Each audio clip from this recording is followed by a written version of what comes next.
একটা মানুষ কতটা পরিশ্রমী হইতে পারে নিজেকে না দেখলে মাঝে মধ্যে বুঝতাম না। হ্যালো এভরিওয়ান, আসসালামু আলাইকুম। সকালবেলা চলে যাচ্ছি আব্বুর ওইখানে। তোমরা এভরিডে যারা আমার ভিডিও দেখো তারা তো জানো আমি বেশ কিছুদিন ধরে প্রতিদিন আমার শ্বশুরবাড়ি থেকে আমার আব্বার বাসায় যাই। প্রতিদিন আমার মানে রেগুলার রুটিনে হয়ে যাচ্ছে এটা। যাওয়ার পরেই দেখি ঝুম বৃষ্টি, আমি চুলার পাড়ে সব কিছু নিয়ে বসছি, রান্নাঘরে রান্না করব মাটির চুলায়। আসলে মাটির চুলায় রান্না করার টেস্ট অনেক, কিন্তু আমি অভ্যস্ত না, তাও এখন আব্বার বাসায় এসে করতে হয়।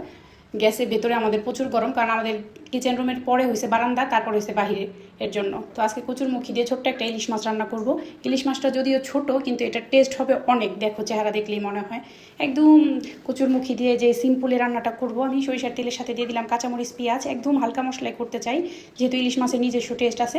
পেঁয়াজটাকে আমি একটু ভেজে তারপরে অল্প হলুদ গুঁড়ো, মরিচ গুঁড়ো, ধনিয়া গুঁড়ো একদম সামান্য পরিমাণে দিয়ে দিছি। তারপরে মশলাটাকে একটু ভালো করে কষায় এখানে আমি অল্প একটু লবণও দিছি, যেটা স্কিপ হয়ে গেছে। আর একদম সামান্য আদা বাটা, রসুন বাটা, জিরা বাটা, মানে নামমাত্র, কারণ ইলিশের নিজস্ব টেস্ট আছে, ওগুলি স্কিপ হয়ে গেছে। এরপরে আমি একদম কচুরমুখীটা ভালো করে লবণ দিয়ে মাখায় রাখছিলাম, ওয়াশ করে দিয়ে দিলাম। তারপর প্রায় 10 মিনিট কষায় নিছি, যেগুলো আমি ভিডিওতে স্কিপ করে দিয়েছি, কারণ এত টাইম দেওয়া যায় না।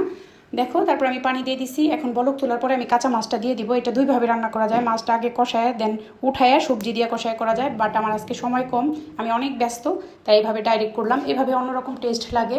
আমার শাশুড়ির কাছ থেকে আমি এই দুইভাবে রান্নাটাই শিখেছি। এই দেখো এখন আমি একটু লাইটে দেবো। এখানে তুমি ধনিয়া পাতা ইউজ করতে পারো, জিরা গুঁড়া ইউজ করতে পারো, কিন্তু আমি আজকে কিচ্ছু ইউজ করবো না, কারণ ইলিশটার ফ্লেভারটা ভালো ছিল, ইলিশের নিজস্ব একটা টেস্ট আছে। তাই দেখো কালারটা একটু বেশি হয়ে গেছে, আরও কম হলে ভালো হইতো। আর পাতলা ডাল আমি গ্যাসে রান্না করেছিলাম। আব্বা আমাকে খাবার দেওয়ার পরে আমি অনেকগুলো রুটি বানাই রেখে যাইতেছি, যেন কালকে পরশু আইসার না বানাইতে হয়। অনেকগুলা বানাইছি, প্রায় 20টা। তারপরে আমি আবার শ্বশুরবাড়িতে চলে আসছি। গেট দিয়ে ঢোকা মাত্র দেখি বাসায় গেস্ট আসছে, মানে আমার ননাস আসছে ঢাকা থেকে, আমার হাজব্যান্ডের ফুফাতো বোন, ওনার বাচ্চাদের নিয়ে আসছে। তো আনাস একদমই সহ্য করতে পারতেছে না আমার শাশুড়ি মা অন্য কাউকে খুলে নিবে। এটা আসলে বাচ্চাদের না জেলাসি কেউ শিখাই দেয় না, দেখছো মানে কি দুষ্টু।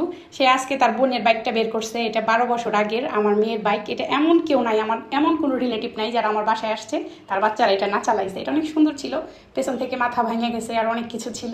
এটা একটা হয়েছে স্কুটি, ডক্টর স্কুটি ছিল। দেন আপাদের সাথে অনেক গল্প হয়েছে, আপাদের সাথে চা নাস্তা খাওয়ার পরে ফল ফুলও অনেক কিছু কাইটে দেওয়া হয়েছিল।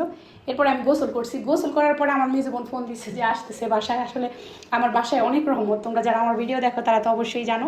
তো আপু আসতেছে ওর ভাসুরের ছেলের বউকে নিয়ে, তারপর ওর নাতিনকে নিয়ে। আমি এটা শুনে তাদের জন্য নতুন একটা সেট বের করে নিলাম ফ্রিজে। এটা নুডলস শো করলে অনেক ভালো লাগবে ওদের জন্য। আমি চা বসাইছি, আর সাঞ্জু অন্য চুলায় নুডলস রান্না করতেছে তাড়াহুড়া করে। আমি মাত্র গোসল করে বের হয়েছি, মাগরিবের আজান সুই সুই। আসলে পরিশ্রম সবাই করতে পারে না, এটা আমার ভাগ্য। আমি খুশি হই গেস্ট দেখলে, আল্লাহ আমার বাসায় অনেক গেস্ট দেয়, এভরিডেই আমার বাসায় গেস্ট আসে।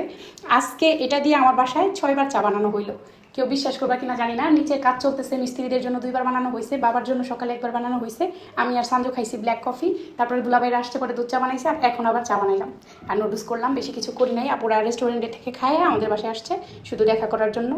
এই তো আমি ওদের সামনে সার্ভ করে দিলাম প্রথমে নুডলসটা, তারপরে দিব চা বিস্কিট। আপু বলছে শুধু চা করিস লাভলি, কিন্তু বাচ্চারা আসবে দেখে আমি আবার সাঞ্জুকে বললাম একটু নুডলস করার জন্য। আসলে আমরা মিলাই করি সব কিছু। এই যে আপুর নাতিন, ভাসুরের ছেলের মেয়ে, এটা মাশাল্লাহ, তারে আমরা সবাই অনেক পছন্দ করি। সে খুবই কিউট, আর কথা বলে আরও কিউট কিউট করে। আর শাহাদাত তো অনেক পছন্দ করে। আর আমার হাজব্যান্ড তো মানে সে বিনা সবসময় বলে যে বাচ্চাদের মধ্যে ফুরকানের মেয়েটাকে আমার খুব ভালো লাগে, আর সম্পর্কে আমার হাজব্যান্ডের নাতিন লাগে। আমি বলি কী বললা, মানে অনেক মজা করি। তারপর আমি চাটা সার্ভ করে ওদের সামনে নিয়ে দিচ্ছি নুডলসটা শেষ করার পরে। আলহামদুলিল্লাহ আমার বোনকে তারপরে সবাইকে দেখে আমার খুবই ভালো লাগতেছিল। তারপরে এই যে আমার নাতিন মাশাল্লাহ অনেক সুন্দর করে কথা বলে। আমার বোনের নাতিন মানেই তো আমাদের নাতিন। আমার হাজব্যান্ড ওরে অনেক পছন্দ করে, আমার ভাইও। আসলে আমার আপু ওরে প্রচুর আদর করে, সেই জন্য আমরাও সবাই মানে ওর জন্য একদম পাগল। এত সুন্দর করে কথা বলে, লাভলি বুবু আমার নাম বলে বলে। আর এবার সাথে আমার শ্বশুরবাড়িতে সব বাচ্চারা আমাকে যেই সম্পর্কিত ওদের হই, কাকি মামি যাই হই, লাভলি মামি বলবে, লাভলি কাকি বলবে, লাভলি ভাবি বলবে। আমার নামটা না আমার শ্বশুরবাড়িতে জীবিত। আসলে মেয়েদের কিন্তু শ্বশুরবাড়িতে নাম জীবিত থাকে না, কিন্তু আমারটা আলহামদুলিল্লাহ আছে। আর আমার অনাসের জামাইকে আমি ভেতরে নুডলস আর চা দিয়ে দিছি, ও লজ্জা পাইতেছিল, ভাইয়া একটু হুজুর তো, বাচ্চারা এখানে কার্টুন দেখতেছে আর খাইতেছে।